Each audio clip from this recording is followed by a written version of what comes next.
guys! Welcome again sa aking YouTube channel and then sa aking Facebook page. Nagbabalik po na naman po tayo. Ito po, pasisilip ko po sa inyo ang ating mga binabantayang truck na ipupull out po ngayon. Before and after po, ipapasilip ko po sa inyo. Ito pong low bed po na ito. Nakita nyo naman, kulay blue pa siya. And then syempre, si Subic Truck TV masipag magbantay ng mga unit ha. Talagang kahit na umuulan, umaraw-umulan, talagang pinupuntahan po natin yung mga unit na mga pina-reserve po ng ating mga boss ha. Ito boss po natin, siga Samar po ito ha. Ayan po, white color na po siya ngayon.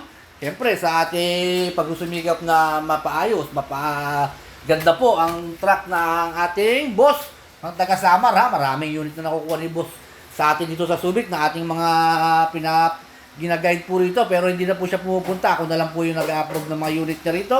And ayan po, gulong. Papalitan yung gulong na yan. Kasi sa mga gulong para po makakita ni boss na maganda po ang ating ipapadadala po sa Barangay Santa Rita. And then ayan po ang low bed po. Itong tractor head naman po, yung ulo naman po 10-wheeler na 6WG1 bubble top high roof original molye. And then makeover din natin yan. Gagawin natin kulay white. Eto na po, white color na siya. O, kita nyo naman ha. Talagang bantay sarado natin ito before and after ha. Ayan po, kita pati sticker po. Pinagawa ko po ng sticker po yan. Talaga namang yung company na gusto nila sir, sinunod natin ha. Talaga sa layo nito, sa layo po ng yarda po na ito, talagang pinupuntahan po natin to ha.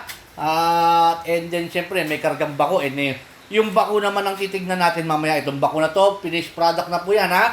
Pero pakikita ko rin po sa inyo yung before and after ha, para naman po at makita nyo kung paano alagang Subic Truck TV.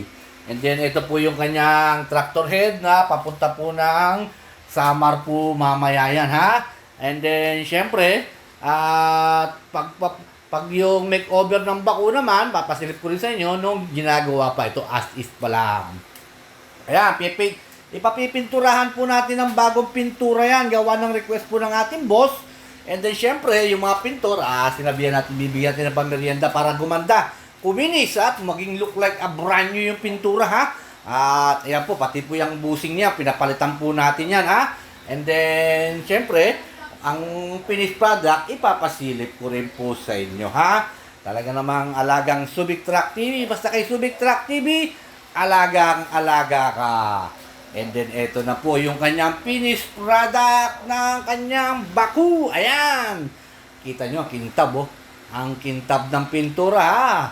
Kita nyo naman ha, pagkasisikatan ng araw, makintab.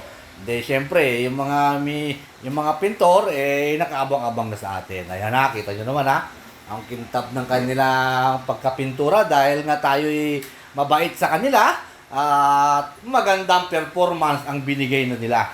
Itong Komatsu na PC 200-8-in-1 ito, pinakita ko na, binlog ko na rin po ito, pinakita ko po sa inyo na kung gaano kabilis gumalaw ang kamay nito ha, at saka pati yung gulong nito ha. Nakita nyo naman no, talagang paspasarado na sila dahil ipo-pull out na namin. And then finally, pina-road test natin yung truck. And ito, pabalik na, paatras na ha. Hindi ko na lang pinakita sa inyo yung paglabas ng yarda kasi medyo haba ang video. Ayan, tinesting natin siya na ibalik kung saan niya kinuha yung truck, ibalik natin para matesting natin yung driver kung gaano kagaling mag-7 ha. Syempre, yung driver na to is veterano sa low bed ito. Kaya syempre, may kargang bako. Syempre, papunta ng Samar, kailangan magaling ang driver na kukuhanin natin ha. Hindi yung driver na walang code na 8 ha. 8 po yung code ng may mga ganitong hatak ha. Kita nyo naman no, before and after ha. Talaga namang alagang Subic Truck TV po tayo ha. Talaga namang sinusubaybayan po natin yung mga unit ng ating mga subscriber, ng ating mga boss dito sa Subic para naman pag dumating sa kanila unit, oh wow, talagang magaling si Subic Truck TV. Yun yung mga pagmamalaki ko sa akin sarili ha, sa pag-aalaga ko sa mga truck na ating mga boss ha. At yung mga subscriber din po natin, marami tayo binabantayang unit ngayon ha. And then syempre, binabantayan, pinupuntahan ko po yan, kaya wag po kayo mag-alala. Lahat po ng mga unit ninyo na nasa yarda is ganito rin po ang ginagawa ko. Kung gaano ko mag-alaga sa ganitong unit, ganun din po sa inyo ha. And then syempre, ito na po ang pagkarga ng bako ha. Pati pagkarga ng bako, papakita ko rin po sa inyo ha. Para naman po sa kompleto detalye po tayo ha. And then, syempre, yung ating mga boss, syempre, gusto rin nilang makita yung paano nating iuwi yung ikarga yung bako. Paano ikarga ng nila pala, hindi ako. Ayan po, kita nyo naman ha. Ganyan lang pala magkarga ng bako. Mabilis na mabilis lang ha. Hindi na ganong nahirapan ng kanyang operator. Ganyan lang magkarga ng bako, ha? And then, once again po, nagpapasalamat po ako sa mga nanonood ng Subic Truck TV. And then, finally, pull out na po yung truck ng ating boss ng taga Samar, ha? Ito po, ha? 10-wheeler tractor head, bubble top, original Molye, 6WG1 engine, and plus low bed na 8-wheeler po ang low bed. And then, Komatsu PC200 8-in-1. Going to Samar. Maraming salamat po sa ating mga boss na nagtitiwala po sa atin ha.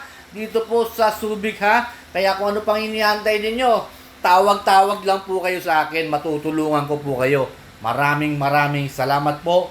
Again,